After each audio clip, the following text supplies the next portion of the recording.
नमस्कार दोस्तों, मैं विनय दुबे मुंबई से। आज का वीडियो बहुत ही दिलचस्प होने वाला है। आज वो आईना मैं दिखाने जा रहा हूं जो देश का कोई भी इंसान देखना नहीं चाहेगा। ये वो वास्तविकता है जिसे मानना न मानना आपकी मर्जी है, लेकिन ये हकीकत है, इससे आप मुंह नहीं फेर सकते। इस इंसान को तो आप जानते ही होंगे। जी हाँ, नाम है शोएब जमाई। सोशल मीडिया से लेकर टीवी चैनलों पर दमदारी से अपनी बात रखते हैं। बहुत ही कड़वे बोल हैं, शायद इसी की वजह से ये विवादित है। लेकिन इस समय जो शोएब हैं, इस समय भाजपा के जमाई बने हुए हैं। लगातार कोई ऐसा भाजपाई नहीं होगा जिन्होंने इनका नाम लेकर ट्विटर पर इनकी गिरफ्तारी की मांग न की होगी। कारण है कि इन्होंने भी भारत के अंदर रहते हुए अखंड भारत की मांग कर डाली। मैं आपको विस्तार से इस मामले में जानकारी दूंगा, लेकिन उससे पहले एक छोटी सी सूचना देना चाहूँगा। मेरे फेसबुक पेज द विनय दुबे को लगातार रिपोर्ट्स किया जा रहा है। पिछले कई महीनों से वो 30 दिन के रिस्ट्रिक्शन पीरियड पे चल रहा है। जैसे ही खुलता है फिर से 30 दिन का रिस्ट्रिक्शन हो जाता है। आप लोगों से मेरी मुलाकात वहाँ पर नहीं हो पा रही है। इसकी वजह से मैंने एक नया पेज बनाया है जिसका नाम है विनय दुबे जी। आपके स्क्रीन पे ये जो स्क्रीन शॉट दिख रहा है, इसमें इसकी जानकारी है। इस पर आप आकर जुड़ सकते हैं। अगर फेसबुक पे आप सर्च करेंगे तो आप विनय दुबे @विनय दुबे पेज करके डालिए, एक साथ लिखिएगा, आपको ये मेरा पेज दिख जाएगा।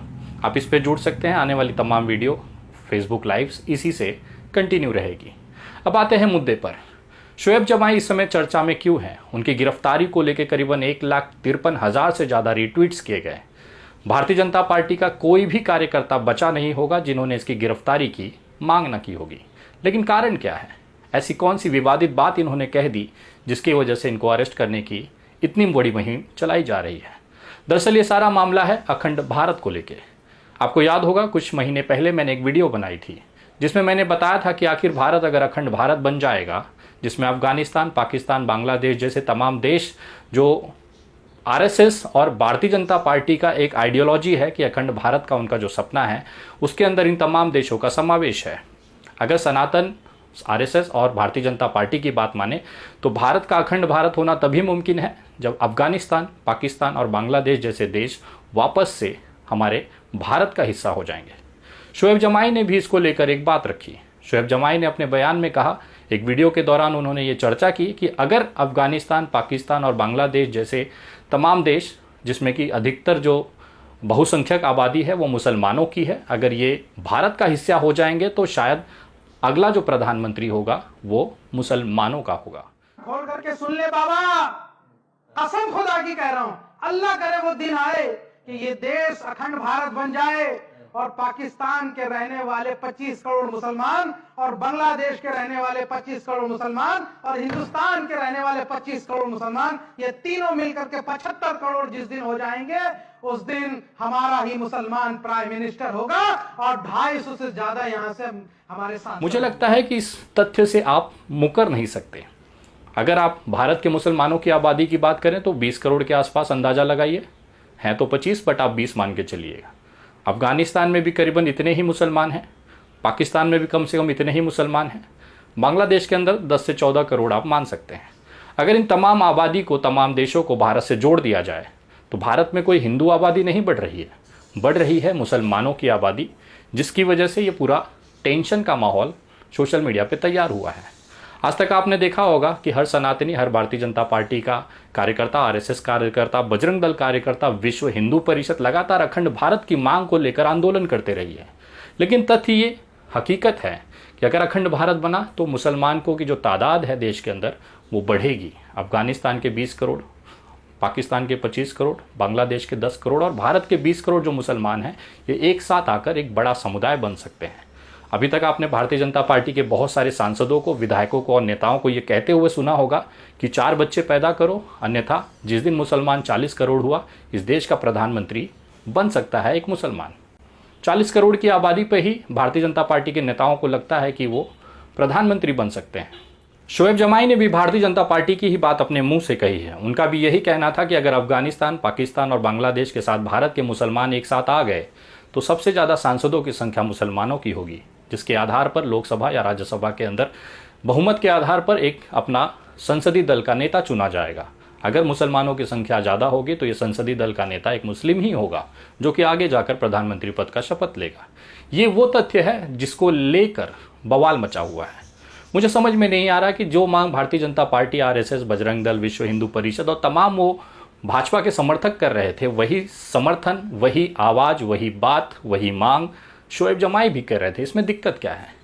अगर ये चीज़ हकीकत हो जाएगी तो वास्तविकता यही है, भले आपको अच्छा न लगे ये बात सुनने में, अगर मुसलमानों की संख्या 75 करोड़ के आसपास होगी और भारत के अंदर 110 से 15 करोड़ हिंदू रहेंगे जो कि आपस में बहुत ज़्यादा पार्टियों में, राजनीतिक दलों में, वैचारिक मतभेदों में बटे हुए हैं, इस तमाम चीज़ों को, परिस्थितियों को देखते हुए यही मुमकिन लग रहा है कि अगर ये तादाद 75 करोड़ के आसपास गई तो मुसलमान का प्रधानमंत्री होना जायज़ भी है और वाजिब भी है। ये वो तथ्य हैं जिसको लेकर बहुत सारे भारतीय जनता पार्टी के संगठनों को बुरा लग गया कि एक मुसलमान होकर अखंड भारत का सपना देख रहा है, ऊपर से मुसलमान प्रधानमंत्री देख रहा है, लेकिन ये तथ्य को आप नज़रअंदाज नहीं कर सकते।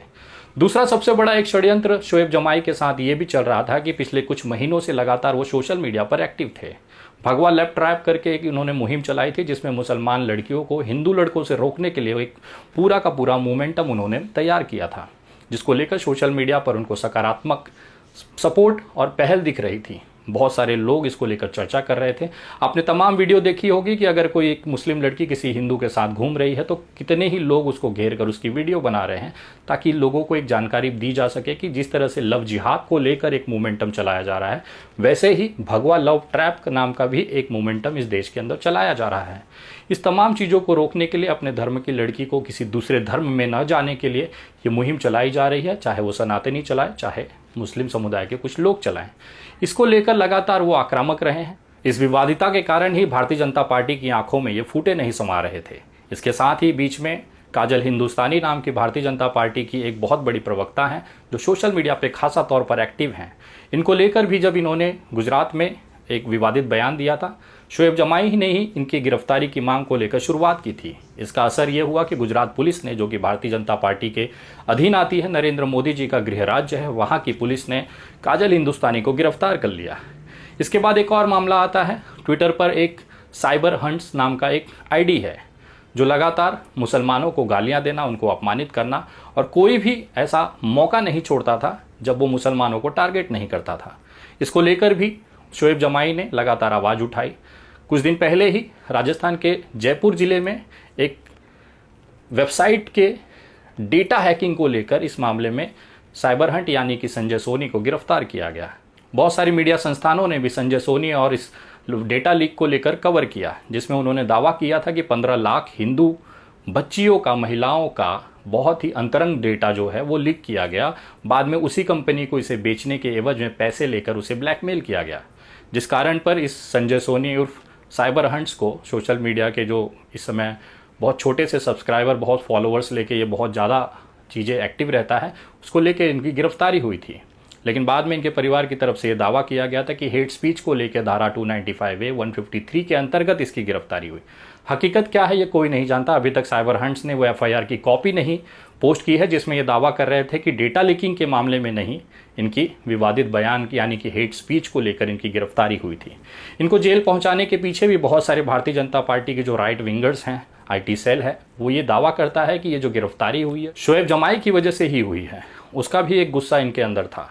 जब ये जेल से बाहर आया तो इन्होंने बहुत ही स्ट्रेटेजी तरीके से, बहुत ही स्टेप बाय स्टेप तरीके से शोएब जमाई को टारगेट करने का मौका तो ढूंढ रहे थे। कुछ पुरानी वीडियो उठाकर इन्होंने उसको एडिट करके इसको सोशल मीडिया पर चलाकर और अरेस्ट शोएब जमाई नाम का हैशटैग चलाकर इसे अरेस्ट करने की मांग की जा रही थी। लेकिन अभी तक इस वीडियो बनाने तक कोई भी FIR अभी तक इनके नाम पर दर्ज नहीं हुई है, क्योंकि शोएब जमाई जितना बड़ा नाम है वो अपनी तरफ से उस तरह के कद भी रखते हैं।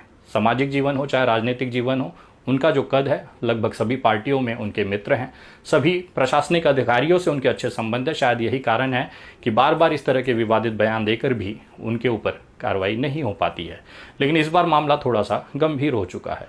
जिस तरह से उन्होंने काजल हिंदुस्तानी, साइबर हंट्स और तमाम ऐसे राइट विंगर्स की धज्जियां उड़ाते रहे हैं, उसकी नाराजगी को लेते हुए इनको इस बार टारगेट किया गया। राइट विंगर्स को भी मौका मिल गया एक बेमुद्दत की बात को लेके, बेबुनियाद की बात को लेके भारतीय जनता पार्टी और तमाम उसके समर्थक ये बातों को हमेशा कहते आए हैं, उसी बातों को एक मुसलमान ने कह दिया, जिसको लेकर ये विवाद का मौका मिल गया और इसकी वजह से इनकी गिरफ्तारी की मांग की जा रही है। सोशल मीडिया पर मुसलमान समुदाय भी इस तरह से खासा नाराज चल रहा है।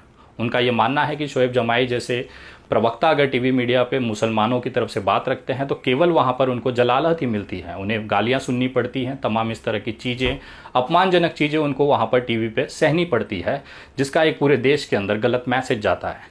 मुसलमानों का एक तबका ऐसा भी है जो चाहता है कि कोई भी मुसलमान इस तरह के जो धार्मिक एंगल हुए हैं विवादित टीआरपी के लिए केवल जो डिबेट चलाए जाते हैं, इस तरह की डिबेट्स में वो सम्मिलित ना हो।